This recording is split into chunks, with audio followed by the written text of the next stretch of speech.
ورحمة الله وبركاته. الحمد لله نحمده ونستعينه ونستغفره ونؤمن به ونتوكل عليه ونعوذ بالله من شرور أنفسنا ومن سيئات أعمالنا. من يهده الله فلا مضل له ومن يضلل فلا هادي له. ونشهد أن لا إله إلا الله وحده لا شريك له. ونشهد أن سيدنا وسندنا وأولانا ومولانا محمدا عبده ورسوله. أما بعد فأعوذ بالله من الشيطان الرجيم. بسم الله الرحمن الرحيم. وحشر لسليمان جنوده من الجن والإنس والطير فهم يوزعون. صدق الله مولانا العظيم. قابل صد احترام حضرات علماء کرام، আজিজ তালাবা, সর্বস্তরের সম্মানিত মুসল্লিয়ান আযম, আল্লাহ জাল্লা শানুহু ওয়া আম্মা নাওয়ালুহু আমাদেরকে তার কোরআনের কিছু আলোচনা করবার এবং শুনবার জন্য তৌফিক দান করেছেন, আলহামদুলিল্লাহ। আলোচনা চলছিল হযরত সুলাইমান আলাইহিস সালামকে আল্লাহ তাআলা কত বড় রাজত্ব দান করেছিলেন তার বিবরণ সম্পর্কিত আলোচনা। সূরাতুন নামলের 17 নম্বর আয়াত, সপ্তদশ আয়াতখানে আমরা আজকে তিলাওয়াত করেছি। এখানে আল্লাহ পাক ইরশাদ করছেন যে সুলাইমানের জন্য একত্রিত করা হলো, জমা করা হলো। হুশিরা শব্দটি হাসর থেকে উদ্ভূত। হাসর শব্দের অর্থ হলো আল জামা, একত্রিত করা, জমা করা।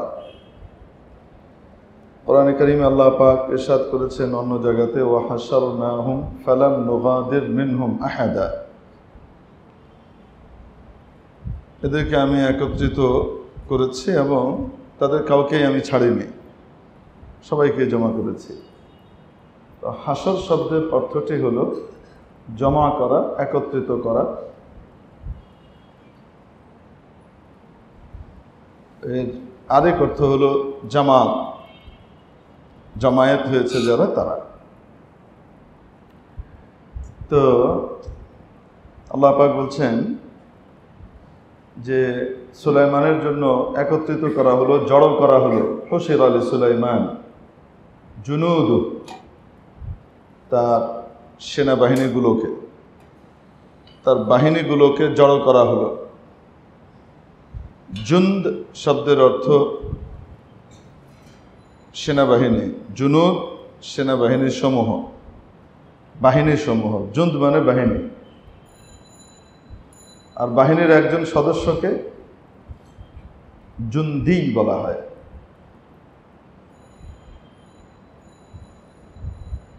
একজন সেনা কর্মকর্তা অথবা একজন সামরিক অফিসার বা সৈন্যকে আরবিতে বলে জুন্দি। ইয়া নিসবতি বাদ দিয়ে দিলে তখন হয় জুন্দ। জুন্দ মানে একটি বাহিনী, এর প্লুরাল হলো জুনুদ, বাহিনী সমূহ। সুলাইমানের জন্য তার বাহিনী সমূহকে একত্রিত করা হলো।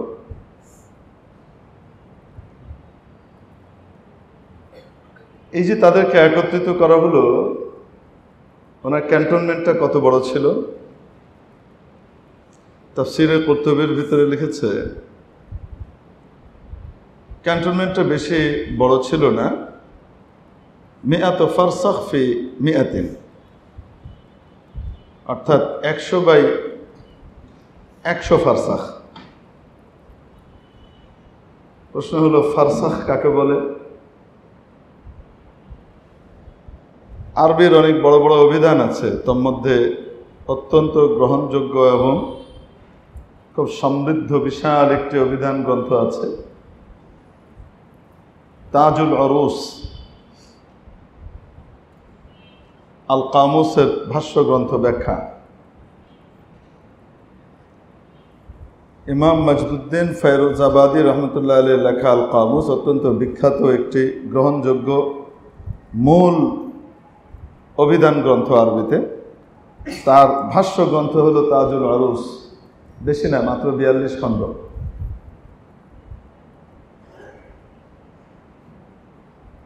কত খণ্ড? মাত্র 42 খণ্ড। আবার অন্যান্য ছাপাখানা বা মাক্তাবাদের এডিশনে কম বেশিও আছে। এই তাজুল আরুসের মধ্যে ফারসাখ কাকে বলে এটার বিবরণ দেওয়া হয়েছে। অর্থাৎ ওনার সেনাবাহিনীর যে মুআসকার, ক্যান্টনমেন্ট, এই ক্যান্টনমেন্টটা কতটুকু বড় ছিল সেটা 100 ফারসাখ বাই 100 ফারসাখ। এখন ফারসাখ কাকে বলে এটা বের করতে হবে না? লিখেছেন উনি 101 ফারসাখ, দ্যাটস মিন 12,000 হাত। এক ফারসাখ কত হাতে হয় বলেন? 12,000 হাতে হয়। 12,000 হাতে কত হাজার ফুট থাকে? 18,000 ফুট। কত গজ থাকে? 600 গজ, 6,000 গজ।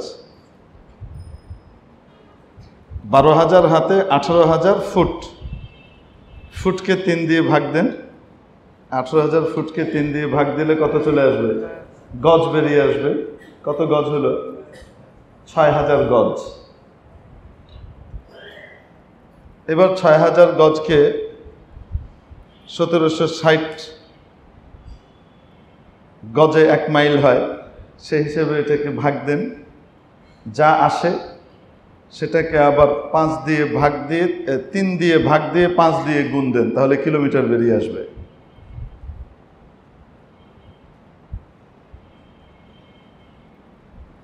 তো 6,000 গজে প্রায় 5.81 কিলোমিটার হয়।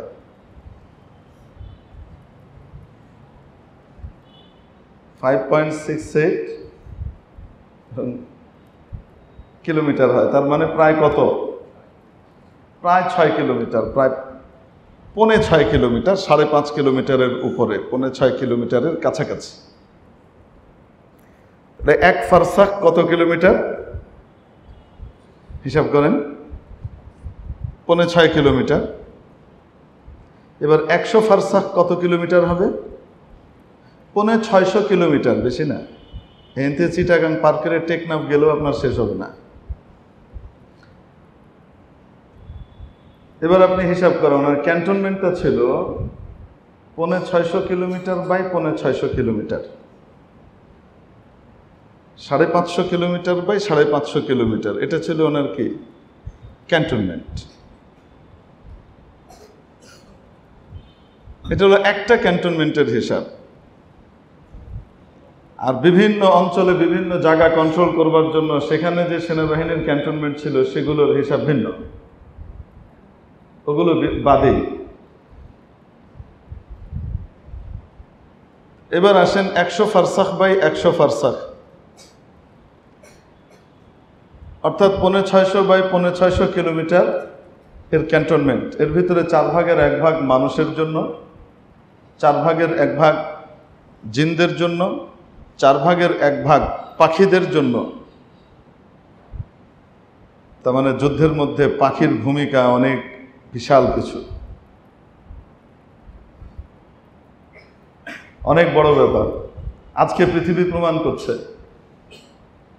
উপর থেকে কি চলে? বোম্বিং চলছে। যার কাছে যত উন্নত বোমারু বিমান আছে সে ততটা আকাশপথ দখল করে বসে থাকে, ভূমির উপরে কন্ট্রোল নেয়। তো ওখানে পাখিদের জন্য বরাদ্দ ছিল 1/4, অন্যান্য গবাদি পশু এগুলোর জন্য বরাদ্দ ছিল 1/4। ফাহুম ইউজাউন, এরা অত্যন্ত সুনিয়ন্ত্রিত ছিল।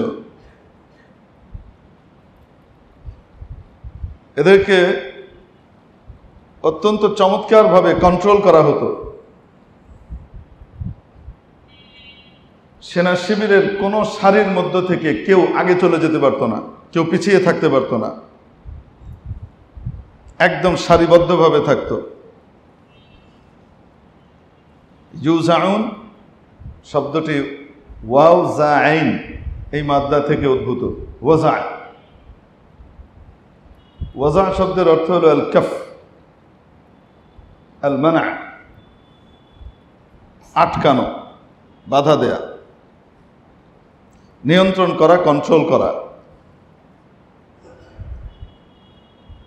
এজন্য কোরআনে কারিমের এক এক শব্দের অর্থ বের করতে হলে সে জাহিলি যুগের আরবি কবিদের এবং ওখানকার আঞ্চলিক যে গ্রাম্য আরবরা আসল আরবি ভাষায় কথা বলতো, যারা কোনো মিক্সড ছাড়া, তাদের ওই সমস্ত ভাষা সম্পর্কে জ্ঞান লাভ করতে হয়, না হলে কোরআন হাদিসের তর্জমা তফসির করা মুশকিল। আধুনিক আরবি সেটা ভিন্ন জিনিস, এটা আধুনিক চলচল যেটা চলে, কিন্তু কোরআনের অর্থ আর মর্ম বের করতে হলে কোরআন যে যুগে নাজিল হয়েছে সেই যুগের কবি এবং তার আগের সমৃদ্ধ আরবি ভাষার যে বড় বড় কবিরা ছিলেন, তারা কোন কোন অর্থে এই শব্দগুলোকে ব্যবহার করতেন, ওগুলোর অর্থ জানতে হয়। জন্য আমাদের কওমি মাদ্রাসাগুলোর মধ্যে ওই দিওয়ানে হামাসা পড়ায়, ইমরুল কাইসের ঘোড়ার ডিম মার্কা অর্থের সবে মুআল্লাকাত পড়ায়, ইমরুল কাইসের মুআল্লাকা পড়ায়, নাবিগায়ে জুবিয়ানির মুআল্লাকা পড়ায়, তরাফা ইবনুল আবদের মুআল্লাকা পড়ায়, সুহাইল ইবনে আবি সুলমার মুআল্লাকা পড়ায়। হুজুর এগুলো কি? এগুলো হলো নবীর যুগের ঠিক আগ দিয়ে আরবের বড় বড় সেরা কবি যারা ছিলেন, এবং এদের কাব্যকে আজ পর্যন্ত কেউ চ্যালেঞ্জ করতে পারে নাই, এত উন্নত দরজার কবি ছিলেন এরা।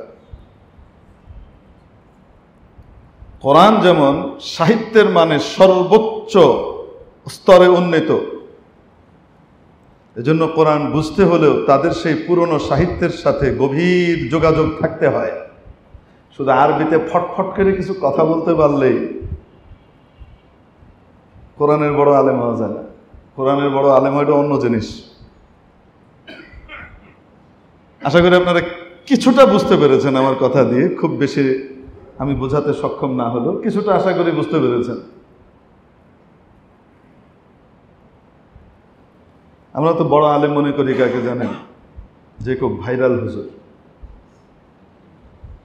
বুঝেন না মনে হয়? আরে ভাইরাল তো ক্যানভাসারও হয়।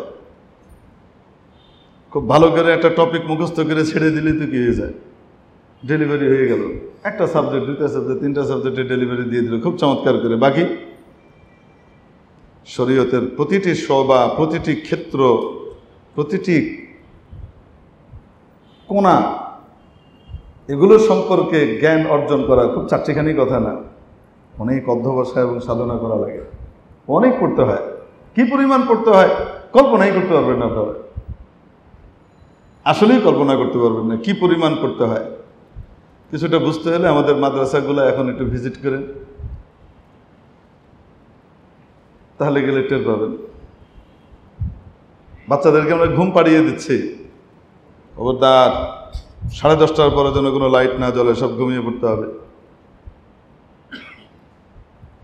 ঘুমাতে দেওয়া যায় না, তারা ঠিকই ঘুম থেকে ঘুমটুম বাদ দিয়ে তারা যেখানে লাইট আছে মসজিদ টসজিদ ওখানে এসে জমা হয়ে তাদের পড়ালেখা করে যাচ্ছে। 12:30 1টার দিকে ঘুমাবে, ফজরের আগে আবার উঠবে, উঠে 2-4 রাকাত তাহাজ্জুদ পড়ে আবার ফজরের নামাজ পড়বে, ফজরের পরে আবার আধা ঘন্টা কোরআন তেলাওয়াত করবে মসজিদে সকলে মিলে বসে। তারপরে উঠে যাওয়ার পরে 8টা পর্যন্ত কিছুক্ষণ পড়বে, কিছুক্ষণ একটু রেস্ট নেবে, নাস্তা করবে, 9টায় আবার ক্লাস শুরু হবে, সারাদিন ক্লাস। আপনাদের তো ওই সময় ছুটি হয়ে যায়। আমাদের দাওরায়ে হাদিসে মিশকাতে মাগরিবের পরেও ক্লাস হয়, মাগরিব থেকে এশা পর্যন্ত 2টা ঘন্টা, 2টা পিরিয়ড। এশার পরে আবার একটা পিরিয়ড আছে। আপনারা কল্পনাই করতে পারবেন না যে আমাদেরকে কি পরিমাণ পড়তে হয়।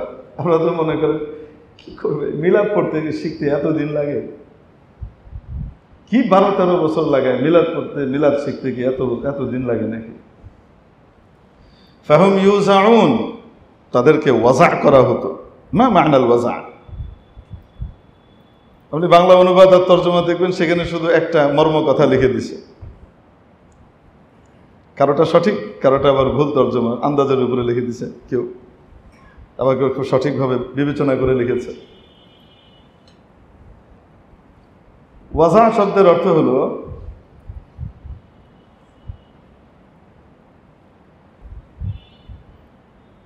সবেগে যেটা ছুটতে থাকে, যেটাকে আটকানো যায় না, সেটাকে নিয়ন্ত্রিত করা। নিয়ন্ত্রণ অসম্ভব এমন বস্তুকে কি করা? নিয়ন্ত্রণ করা, ওটাকে আটকানো, বাধা দেওয়া, এক সারিতে নিয়ে আসা, এটাকে ওয়াজা বলে। এটা হলো এই শব্দটার মেজাজ। জাহেলি যুগের এক কবি অদ্ভুত কথা বলছেন। ফালাম্মা তালাকাইনা,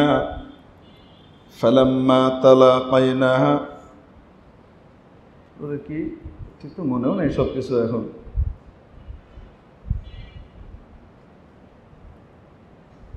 জুফনুনা,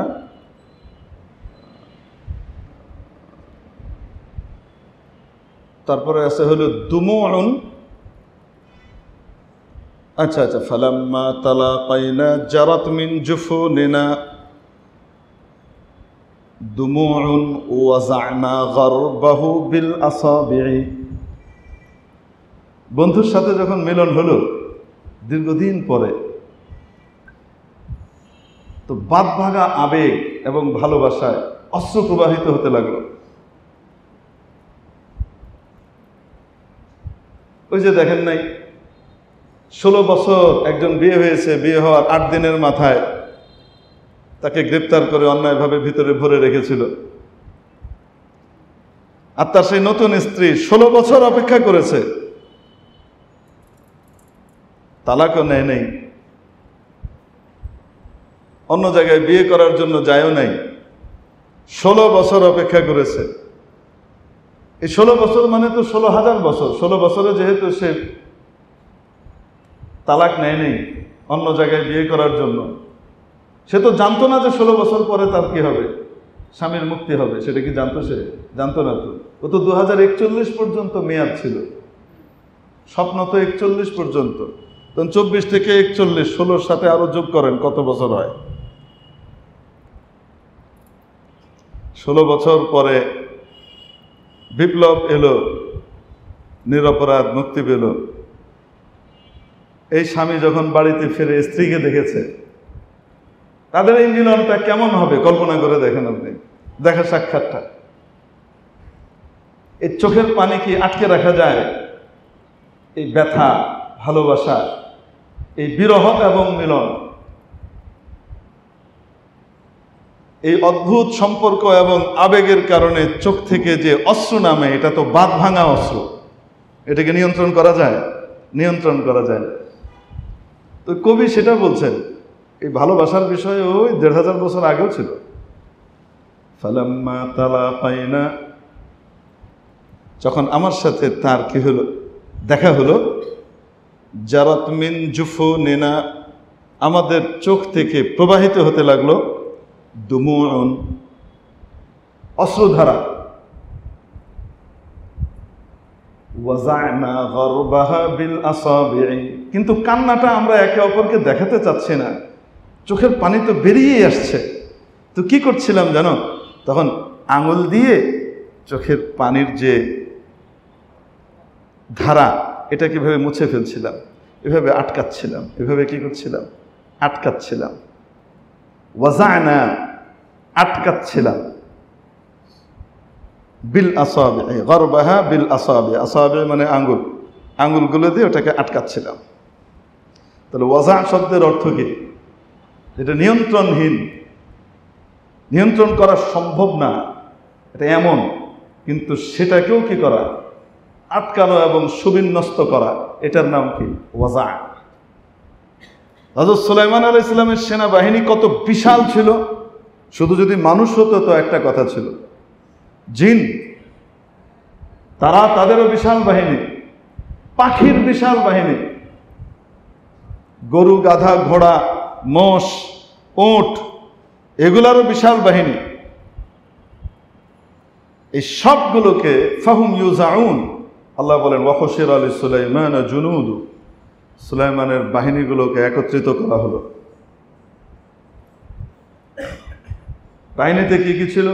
মিনাল জিন ওয়াল ইনস ওয়াত তায়র, মানুষ ছিল, জিন ছিল, তারপরে কি পাখি ছিল। ফাহুম ইউজাউন, তারা অত্যন্ত সুবিন্যস্ত, আটকানো এবং সুবিন্যস্তভাবে নিয়ন্ত্রিত ছিল, কেউ কারো থেকে একটু আগে বাড়ত না। হযরত আসমা বিনতে আবি বকর রাদিয়াল্লাহু তাআলা আনহা, রাসূল পাক সাল্লাল্লাহু আলাইহি ওয়াসাল্লামের জেঠুস। কি জেঠুস কিভাবে? ওনার ছোট বোন আম্মা জান আয়েশা সিদ্দিকা রাদিয়াল্লাহু তাআলা আনহা, নবীজির স্ত্রী। তো স্ত্রীর বড় বোনকে কি বলে?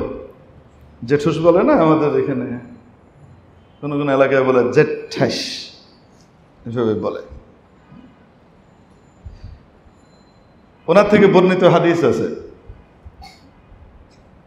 সেই হাদিসের ভিতরে বর্ণনা হচ্ছে, যেদিন উনি বলছেন যে যেদিন হলো, মক্কা বিজয়ের দিন আসলো, নবীজি সাল্লাল্লাহু আলাইহি সাল্লাম বিশাল সেনাবাহিনী সহ একত্রিত হলেন এবং মক্কার উপরে যখন ঢুকছিলেন, তখন হযরত আবু কুহাফা, আবু বকর রাদিয়াল্লাহু তাআলা আনহুর আব্বা, রাসূলুল্লাহ সাল্লাল্লাহু আলাইহি ওয়াসাল্লামের দাদা শ্বশুর। কি শ্বশুর? দাদা শ্বশুর। উনি ওনার মেয়েকে বলছেন, আরেক মেয়েকে, দেখো কি অবস্থা। তো মেয়ে দেখছে, দেখতে দেখতে বলছে, অদ্ভুত নিয়ন্ত্রিত সুবিন্যস্ত এক বাহিনী, চমৎকার সারিবদ্ধ বাহিনী, একদম সমান সমান, একটু আগ পরে নাই। তার ভিতরে আবার এক লোককে দেখা যাচ্ছে, সেই লোক কি করছে? সকলের সামনে হাঁটাহাঁটি করছে, দৌড়াচ্ছে, একবার আগে যায়, একবার পেছনে আসে। তো জিজ্ঞেস করছে, মান হাদা? তো হযরত আবু কুহাফা রাদিয়াল্লাহু আনহু পরবর্তীতে হযরত আবু কুহাফা বলছেন, যালিকা রাজুল আল ওয়াজি', এই লোকটা ওয়াজাওয়ালা, মানে সে কি করে? কন্ট্রোল করে, নিয়ন্ত্রণ করে, কেউ যেন আগে পরে না হয়ে যায়। বুঝতে পেরেছেন ওয়াজা শব্দের অর্থ কি? এখান থেকে উদ্ভূত। ফাহুম ইউজাউন, হযরত সুলাইমান আলাইহিস সালামের লস্করকে যখন জমা করা হলো, আল্লাহ পাক বলেন জিন, মানুষ, মানব, দানব, পাখি, আলাদা আলাদা বাহিনী, এবং তারা অত্যন্ত ওয়েল কন্ট্রোল, তারা একদম কেউ আগে পরে নাই, সুবিন্যস্ত বাহিনী, তারা একত্রিত হয়েছে এভাবে। কমান্ড ছাড়া কেউ আগে বাড়ে না, কেউ পিছিয়ে থাকে না। আল্লাহু আকবার। সুলাইমান আলাইহিস সালামকে আল্লাহ পাক যে বিশাল ক্ষমতা দিয়েছিলেন, অদ্ভুত। এক রিওয়ায়াত তো আপনাদেরকে বলেছি,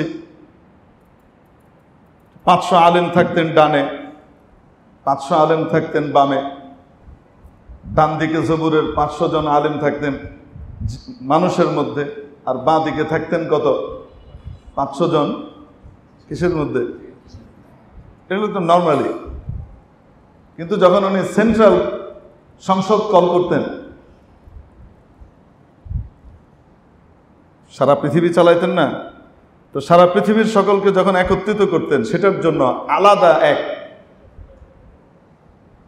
গালিচা বিছানো হতো। সেই গালিচাটা কেমন ছিল জানেন? এই গালিচাটা উনি বানানো করিয়েছিলেন, নির্মাণ করিয়েছিলেন বড় বড় দুষ্ট জিনগুলাকে দিয়ে। দুষ্টগুলা তো কাজের হয়, শয়তানি করতে দুষ্ট ব্রেন লাগে না? দুষ্ট জিনদেরকে দিয়ে এটা বানানো করিয়েছিলেন।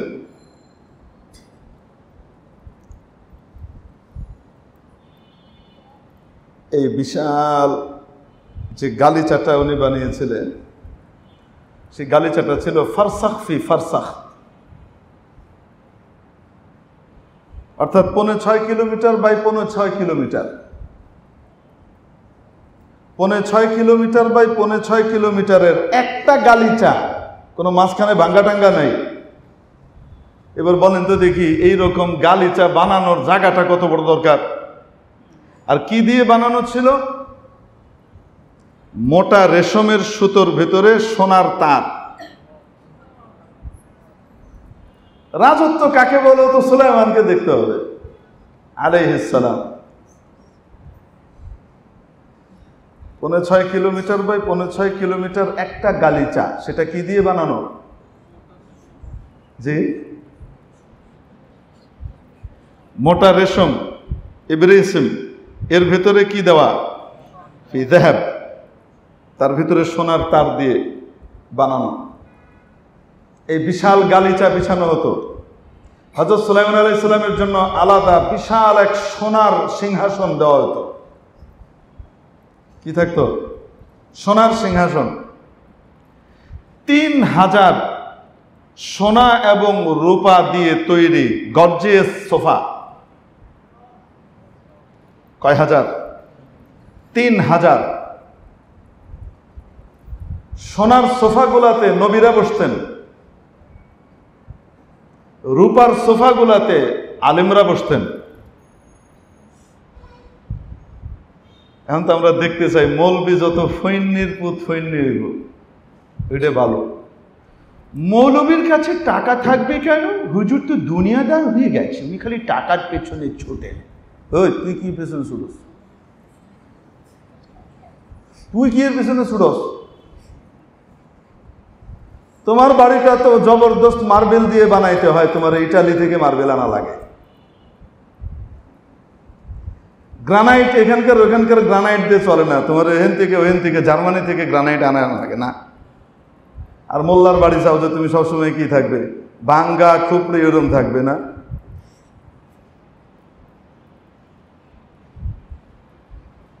আমাদের যে চেতনা, এই চেতনাটা তৈরি হয়েছে, ইংরেজ এসে আমাদেরকে এই চেতনাটা দিছে। তার আগ পর্যন্ত কি ছিল জানেন? বড় বড় আলেমদেরকে বড় বড় জায়গির দেওয়া হতো। বড় বড় আলেম যারা হতেন তাদেরকে কি দেওয়া হতো? বড় বড় জায়গির। তাদের জায়গিরের ভিতরে দুনিয়াদার অনেক মানুষ কি করত? কাজ করত। সেখানে তাদের কারখানা থাকতো, সেখানে তাদের ক্ষেত খামার থাকতো, সেখানে এটা থাকতো এটা থাকতো, মানে জমিদারি দেওয়া হতো।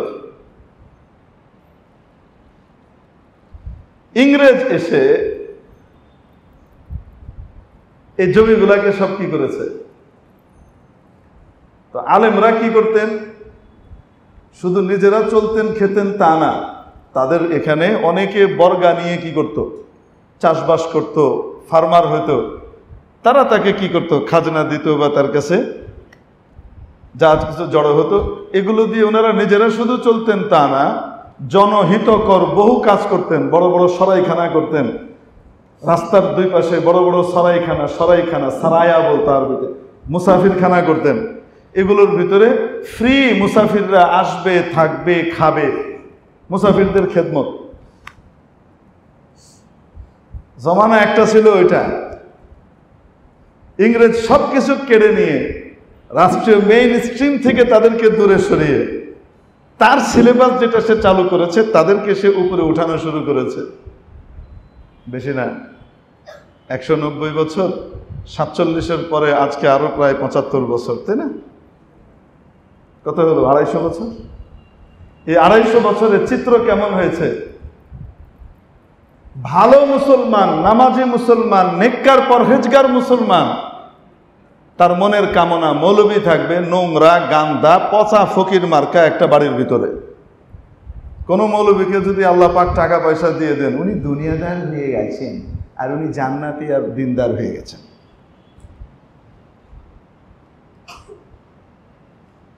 বুঝেন নাই মনে হয়? আমার আপনার ছেলের সম্মানী যখন আমরা ঠিক করতে যাই, তখন দেখি কোনটায় বেশি স্যালারি পাওয়া যাবে, ফ্যাসিলিটি বেশি, স্যালারি বেশি আমার আপনার ছেলেদের জন্য। যদি ছেলেটা বিদেশ থেকে পড়ে আসে, তাহলে তার স্টার্টিং স্যালারি মোটামুটি 1.5 লাখের নিচে কেমনে হয়? বাহিরের ডিগ্রি আছে। আর যদি 5-6 বছর 10 বছরের অভিজ্ঞতা হয়ে যায়, তাহলে তো তখন এটা বেসরকারি খাতে 3, 4, 5, 6 লাখ 7 লাখে চলে যায়, 4-5 লাখে চলে যায়। আমার বাচ্চাটা 10 বছর কাজ করার পরে বিদেশ থেকে পড়ে আসার পরে তার জন্য আমি চিন্তা করি সে 7-8 লাখ টাকার চাকরি করবে, 5-6 লাখ টাকার চাকরি করবে, সে এটা সম্মানই পাবে। আর যখন হুজুরের সম্মানী নির্ধারণ করতে যাই, যখন মাদ্রাসার উস্তাদের সম্মানী নির্ধারণ করতে যাই, মসজিদের ইমাম সাহেব, মুয়াজ্জিন সাহেব, অন্যদের সম্মানী যখন নির্ধারণ করতে যাই, তখন দেখতে থাকি ওই মসজিদে কত দেয়, ওই মসজিদে কত দেয়, দেখো তো কম কোথায় দেয়। ভুল বললাম নাকি? কষ্ট লাগলেও শুনতে এটাই বাস্তব। কেন? ইংরেজ আমাদেরকে এই অভ্যাস এবং এই সমাজ তৈরি করে দিয়ে দিয়েছে। এরা আমাদের কাছে চেয়ে চিনতে খাবে, আমাদের কাছে ধর্ণা দিবে, এই মেজাজ তৈরি করে দিয়েছে। আলহামদুলিল্লাহ, আল্লাহ পাকের শুকর, আপনাদের এই মসজিদের যারা দায়িত্বশীল আছে, আলহামদুলিল্লাহ তাদের অধিকাংশেরই মন মানসিকতা এর বিপরীত যেটা বললাম। অর্থাৎ তারা চান যে না, হুজুররা ভালো থাকুক, হুজুরদেরকে সাধ্যমতো সম্মান করা হোক, তাদের জন্য হাত খুলে খরচ করা হোক, এটা চান আল্লাহর রহমতে। অধিকাংশেরই মন মেজাজ এরকমই, সেটাই বলছি। কিন্তু ইন জেনারেলি যদি আপনি দেখেন বিভিন্ন মসজিদ কমিটির অবস্থাটা কেমন, আপনি খুঁজে নিয়ে দেখেন। সুলাইমান আলাইহিস সালাম বাদশাহী করতেছেন, এই 6.5 কিলোমিটার বাই 6.5 কিলোমিটার যে রেশম আর সোনার গালিচা বানানো হয়েছে, এই স্পেশাল গালিচার উপরে চেয়ার রাখা, সোফা রাখা, কিছু সোফা গর্জিয়াস সোফা সোনা দিয়ে, কিছু রূপা দিয়ে তৈরি, 3000। কত? তন্মধ্যে সুলাইমান আলাইহিস সালাম তো কেন্দ্রীয় নবী ছিলেন, গোটা বিশ্বের জন্য ওই সময়কার নবী উনি। কিন্তু বিভিন্ন আঞ্চলিক নবী আছে না, বিভিন্ন জায়গায় আল্লাহ পাক বিভিন্ন অঞ্চলে নবী বানিয়ে পাঠিয়েছেন না, তারাও তো আছে। যখন উনি কল করতেন তখন ওই সমস্ত নবীরা সব কি করতেন? সবাই আসতেন, তাদের জন্য সোনার গালিচা, সোনার কি সোফা, স্পেশাল সোফা। আর ওলামায়ে কেরাম যারা হতেন তাদের জন্য রূপার সোফা। কিসের সোফা? গোটাটুকু চাঁদি দিয়ে, খাঁটি চাঁদি দিয়ে তৈরি করা সোফা, ওয়েল ডিজাইনড। বাদশাহীটা কেমন ছিল! আল্লাহু আকবার। এজন্যই রাসূল পাক সাল্লাল্লাহু আলাইহি ওয়াসাল্লাম উম্মতের দিকে লক্ষ্য করে, যেন উম্মত শুধুমাত্র এই বিলাসী জিনিসগুলা না দেখে, এজন্য দোজাহানের সর্দার হওয়া সত্ত্বেও কষ্টের জীবনটাকে বেছে নিয়েছিলেন। নবীজির কষ্টের জীবনটা ইচ্ছাকৃত বেছে নেওয়া ছিল। আর সাহাবীদের ভিতরে যার যেমন রুচি সেই হিসেবে ছাড় দিয়ে দিয়েছিলেন। কোন সাহাবী খুব জীর্ণ শীর্ণ বিষয় পছন্দ করতেন, আবার কোন কোন সাহাবী একদম টিপটপ আলিশান বালাখানায় থাকতে পছন্দ করতেন। এই আলিশান বালাখানাওয়ালা হযরত ওসমানের কাছে পরপর কয়টা দিছেন? 2টা মেয়ে দিছেন।